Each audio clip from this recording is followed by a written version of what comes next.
ये देखो, फिर से शुरू हो गई। मैं तो परेशान हो गई हूँ इस लड़की से। क्या हुआ माँ, क्यों इतना गुस्सा कर रही हो? गुस्सा न करूं तो क्या करूं? हाँ, कब से आवाज लगा रही हूँ, लेकिन इन मैडम को एक बार में सुनाई कहाँ देता है। ओहो माँ, आप ही देखो ना, मैंने कितना सुंदर डिजाइन बनाया, बस इसी में ध्यान लगा था मेरा, शायद इसीलिए आपकी आवाज सुनाई नहीं दी होगी। अच्छा बताओ क्या काम है, मैं ये बाद में पूरा कर लूंगी। कुछ काम नहीं, खाने की थाली कब से लगा कर रखी है, अब महारानी को फुर्सत मिल गई हो तो चलकर खा लो। अच्छा खाना खाना है, अब आप शुरू करो, मैं बस 2 मिनट में आऊं। हाँ हाँ पता है तेरे 2 मिनट। इतना कहकर हिना की माँ सुमित्रा गुस्से में वहां से चली गई और फिर खाने की मेज पर। अरे क्या हो गया, इतने गुस्से में क्यों हो भाग्यवान? अब आप ही समझा लीजिए अपनी लाडली को, मेरी तो एक नहीं सुनती। हाँ तो क्या हो गया, तुम पे ही तो गई है।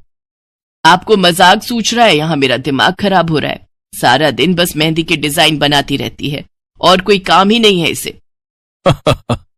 इसका मतलब वो सच में तुम पर ही गई है। तुम्हें भी तो मेहंदी लगाने का बड़ा शौक था ना इस उम्र में? हाँ, पर मैं घर का सारा कामकाज निपटाने के बाद ये सब करती थी। अरे ये तो खाना पीना भी छोड़कर बैठी है।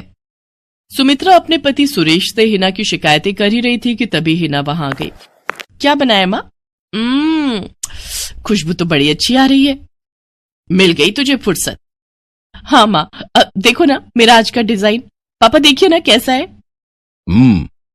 सच में डिजाइन तो वाकई बढ़िया बनाया है लाडो। ये लाडो बोल बोल कर आपने ही इसका दिमाग खराब करके रखा है।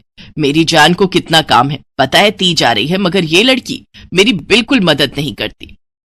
ओहो, आज सिर्फ खरी खोटी ही सुनाओगी या कुछ खाना भी मिलेगा भाग्यवान? सुरेश की बात सुनकर सुमित्रा की हंसी निकल गई और उसे हंसता देख सभी लोग हंसने लगे। हिना अपने माता पिता की अकेली संतान थी। हिना को बचपन से ही मेहंदी के नए नए डिजाइन बनाने का बड़ा शौक था। वो कागज पर रोज कुछ न कुछ नया बनाने की कोशिश करती और फिर उसे अपने या अपनी माँ के हाथों पर लगाती। हिना के कॉलेज की पढ़ाई भी अब पूरी हो गई थी, तो अब उसके लिए रिश्ते आने भी शुरू हो गए थे। अरे सुमित्रा कहाँ हो, जल्दी आओ। क्या हुआ जी? जरा इस फोटो को तो देखो, कैसा है लड़का? दिखने में तो बहुत ही बढ़िया है।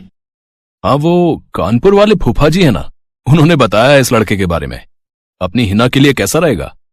लड़का काम क्या करता है और परिवार में कौन कौन है? फूफा जी बता रहे थे कि कानपुर में इनका अपना कारखाना है, वहां ये अपना दोने पत्तल और डिस्पोजल वगैरह बनाते हैं। ये अच्छा पैसा कमा लेता है, फूफा जी की रिश्तेदारी में है। हाँ, पर उससे पहले ये फोटो एक बार हिना को तो दिखा दो, उसे लड़का पसंद आ जाए तभी बात आगे बढ़ानी चाहिए ना। अरे हाँ, ये भी सही कह रही हो। लाडो, ओ लाडो, अरे कहाँ है बिटिया? सुरेश ने फौरन जाकर कमल की फोटो हिना को दिखाई तो हिना को भी कमल पसंद आ गया। उधर कमल को भी हिना पहली ही नजर में भाग गई और इस तरह से कुछ ही दिनों में कमल और हिना की शादी खूब धूमधाम से हो गई। शादी के बाद कमल और हिना अपनी गृहस्थी में बहुत खुश थे। फिर एक शाम। ये क्या लिख रही हो हिना? लिख नहीं रही हूँ, मेहंदी का डिजाइन बना रही हूँ। अच्छा, पर कागज पर क्यों? प्रैक्टिस तो रोज ही करनी होती है ना, तो इसीलिए कागज पर डिजाइन बनाती हूँ। अच्छा, अब जरा दिखाओ तो सही। अरे वाह, ये डिजाइन क्या सच में तुमने बनाया है? हाँ अच्छा है ना, अब मैंने और भी बनाकर रखे हैं, रुकिए मैं भी लेकर आती हूँ। हिना ने अपने बनाए सारे डिजाइन्स कमल को दिखाए, जो कमल को बहुत पसंद आए और उसने हिना की खूब तारीफ की। सब कुछ अच्छा चल रहा था और ऐसे ही हंसी खुशी दिन बीत रहे थे। लेकिन फिर एक सुबह।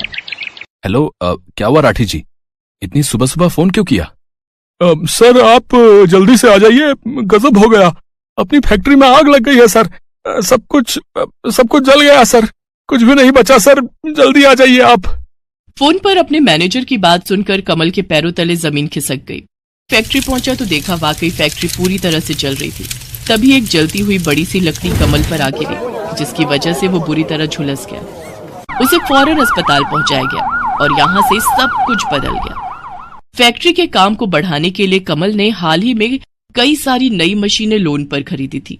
मशीनें तो नहीं बची, लेकिन लोन चुकाने के चक्कर में पहले कमल की गाड़ी बिकी और फिर घर। मजबूर होकर कमल और हिना अब किराए के मकान में रहने लगे थे। फिलहाल कमल की हालत ऐसी नहीं थी कि वो कोई और काम कर सके। ऐसे में हिना ने घर चलाने का जिम्मा उठाया और वो घर घर जाकर औरतों के हाथों पर मेहंदी लगाने लगी। हालांकि इस काम से उसे बहुत कम पैसे ही मिल पा रहे थे, लेकिन हिना फिर भी पूरी मेहनत कर रही थी। क्या से क्या हो गया ना हिना, मैं किसी काम का नहीं रहा, हम बर्बाद हो गए। मैंने कहा था तुम्हें रानी बनाकर रखूंगा, मगर मेरे रहते हुए भी तुम्हें कितना संघर्ष करना पड़ रहा है। ऐसा क्यों कह रहे हैं आप बिल्कुल चिंता मत कीजिए, देखना धीरे धीरे सब ठीक हो जाएगा।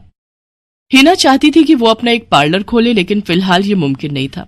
मेहंदी लगाने का काम भी सीजन पर ही मिल पाता था, तो अब दिक्कत खाने पीने की भी होने लगी। ऐसे में हिना ने एक सेठ के घर मेड का काम करना शुरू कर दिया। और फिर एक दिन, सुन, तुझे कोई मेहंदी वाली पता है क्या?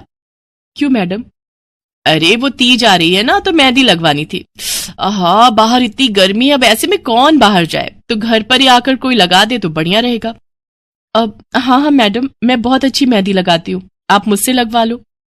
ना ना ना, अगर खराब कर दी तो? तीज की पार्टी है मेरे यहाँ, मेहंदी तो बढ़िया ही लगवानी है मुझे।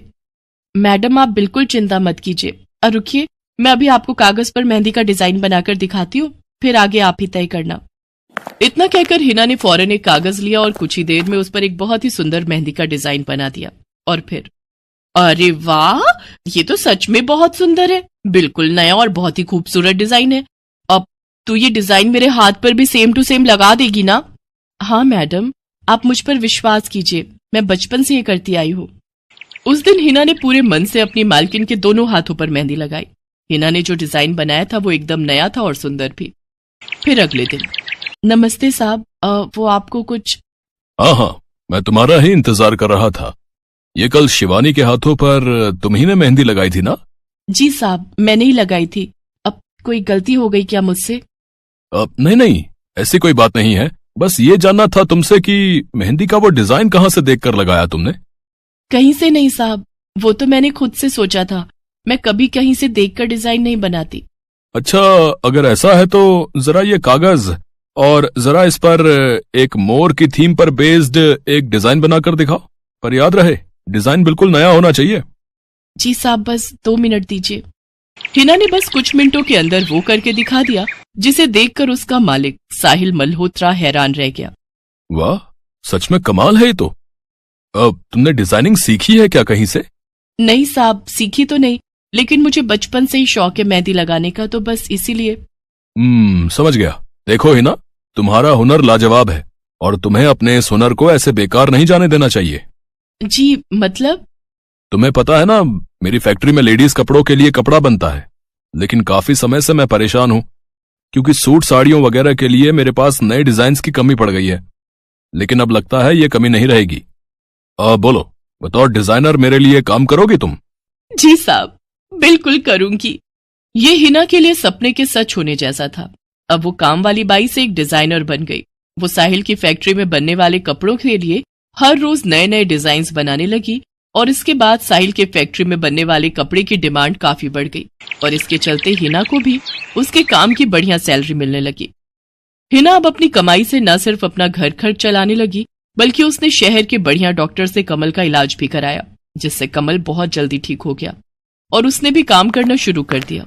पर इस सब में पूरा 1 साल बीत गया और एक बार फिर से तीज का त्योहार आया। देखिए तो कैसी लग रही हूं मैं? बिल्कुल चांद जैसी लग रही हो। हिना ने नई हरे रंग की साड़ी पहनी हुई थी, जो उसने खुद डिजाइन की थी, और वाकई वो उसमें बहुत ही सुंदर लग रही थी। हिना, तुम सच में बहुत बहादुर हो। मैं तो उस हादसे के बाद उठकर खड़ा ही नहीं हो पाता, लेकिन तुमने सब कुछ ठीक कर दिया। तीज का ये त्योहार ही इसलिए है जी, मैं आपको कभी कुछ नहीं होने दूंगी।